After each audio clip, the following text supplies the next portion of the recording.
الشيلات هذه، والله هذه الشيلات خطيرة. شوف، إذا شابهت الأغاني والمؤثرات مثل الموسيقى، الخلفيات مثل الموسيقى، حرام تأخذ حكم الموسيقى. والآن في الواتساب حطوا شيلات، في الاستراحات شيلات، شباب ويرقصون على الشيلات، خلاص صار غنى ورقص وملاهي وقسي القلب. الشيطان يريد أن يوقع بينكم العداوة ويصدكم عن ذكر الله، وهذه والله تصد عن ذكر الله. يصير واحد سكران طربان بهذه الأشياء. وين هذه؟ تقسي القلب. ما عادت صارت أناشيد بريئة، لا، ما هي أناشيد بريئة بمؤثراتها، ما هي أناشيد بريئة.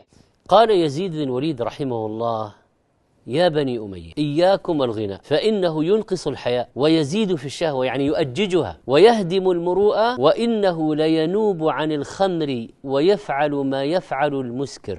يعني أن للغناء لذة نشوة طرب، خصوصا مع الموسيقى، فتلعب بعقل الإنسان وتوقعه في الشهوات والمحرمات.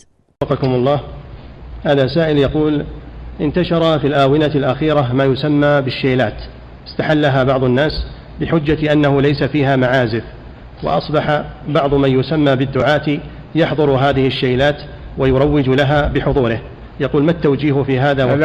هذا منكر. الشيلات أغاني. وش هي الشيلات؟ الشيلات من الأغاني، بل ربما تكون أشد الأغاني تأثيرا وطربا فيجب ترك هذه الشيلات والنهي عنها والابتعاد عنها وعمن يقيمونها.